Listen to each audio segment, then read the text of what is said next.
మీద నమ్మకం ఉంది.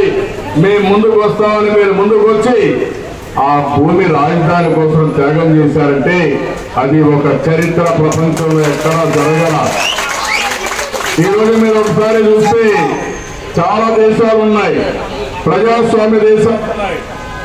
ఒక ఫ్యాక్టరీకో ఒక టౌన్షిప్ దానికో భూమి తీసుకోవాలంటే చాలా ఇబ్బందులుండే పరిష్కరించి మీరు త్యాగం చేసి ముందుకు వచ్చారు. ఆ రోజు హైదరాబాద్ మనం డెవలప్ చేస్తే ఈరోజు హైదరాబాద్ లో ప్రపంచానికి భారతదేశానికి మొత్తం సప్లై చేసే కరోనా వ్యాక్సిన్ కూడా అక్కడి నుంచి వస్తుందంటే అది మనం డెవలప్ చేసిన జిల్లా వ్యాలీని. అలాంటి ఎన్నో కార్యక్రమాలు అక్కడ చేశాం.